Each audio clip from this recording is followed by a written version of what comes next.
This week in the Missouri Senate, it will be another hectic week for the upper chamber. House Committee substitute for House Bill 15. Missouri senators start to see more proposals come over from the Missouri House of Representatives. Wednesday evening, Senator Andrew Koenig of Manchester presented House Bill 1552, legislation that would change provisions related to funding for charter schools. We did put some accountability measures for charter schools in this. It specifies that the charter school has to be a non-for-profit. Missouri senators say they have spent a year working toward the compromise contained in House Bill 1552. During discussion, Senator Doug Beck of St. Louis says he believes this measure can be beneficial. The opportunities that they'll have to be able to realize their full potential and all the things that we looked at, I think we did some good work here today. House Bill 1552 now awaits additional action before it would return to the Missouri House of Representatives for further consideration. Senate Joint Resolution 46. On Tuesday afternoon, Missouri senators discussed Senate Joint Resolution 46, which, upon voter approval, would require all county assessors to be elected. Senator Mike Cierpiot of Lee's Summit is the sponsor. In Jackson County, the assessor is aware, and I'm sure sympathetic to the complaints, but I believe direct election will make that reality more real. During discussion, Senator Greg Razer of Kansas City says the idea for this may date back to 2019. Where we saw property taxes just explode. I think our current assessor took a lot of that blame. Perhaps it wasn't all her fault.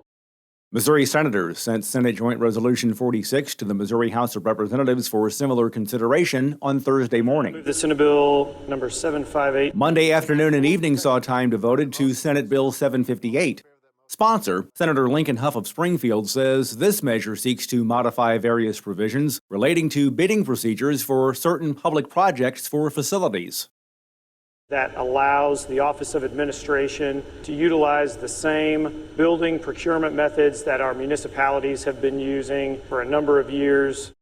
During discussion of Senate Bill 758 on the floor of the Missouri Senate, an amendment was offered relating to vaccine mandates. Senator Lauren Arthur of Kansas City then talked about her recent tour of North Kansas City Hospital.